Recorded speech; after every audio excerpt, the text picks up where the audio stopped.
Excons of Reddit, what's the most unexpected kindness you were shown? My father left me his taxi business, a fleet of 2 beat-up sedans and a ledger. I figured I'd sell it all to pay his debts. Then I got the first fair request and realized I hadn't inherited a business. I'd inherited a collection agency for the entire neighborhood. The ledger was cryptic, names and numbers, no context. My first collection was Mrs. Anya, a woman who ran a bakery down the street. The ledger said $700. I felt sick walking in there, ready for a fight, but the place smelled like sugar and yeast, not a deadbeat's hideout. I told her who I was, my voice cracking. She just nodded sadly, wiped her hands on her apron, and went to the back. I expected her to come back with a sob story. Instead, she handed me a heavy cash box. I was afraid this day would come, she said. Your father was a good man, but business is business. It didn't feel right. My father wasn't a good man, he was a ghost who barely spoke to me. I took the money and left. The next name was Mr. Chen, a tailor. He owed $900. He paid without a word, just took the cash from a drawer next to stacks of fabric. This continued for a week. People paid, their faces a mix of fear and resignation.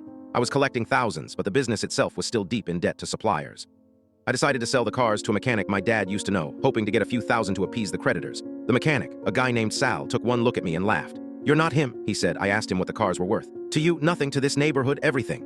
He told me to check under the passenger seat of the lead car. I reached under, felt a loose flap of upholstery, and pulled out a second ledger. This one was different. It had the same names, but next to the numbers were notes.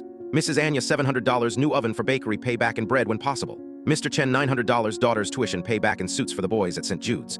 It wasn't a debt ledger. It was a record of his secret charity. The money I'd been collecting wasn't for him. It was what he'd loaned out. I felt like the wind had been knocked out of me. That's when a tow truck pulled up.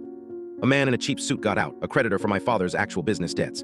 He had a court order to seize the cars. I looked at the man, then at Sal, then at the secret ledger in my hands. I walked back to Mrs. Anya's bakery. The $700 was still on my passenger seat. I walked in and put the cash box on her counter. I'm sorry, I said. There's been a mistake in the books. She stared at me confused. I took a deep breath.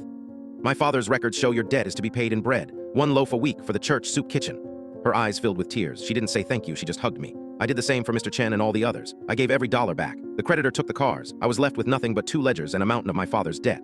I'm now the proud owner of a failing taxi service with exactly 0 cars and 0 outstanding debt.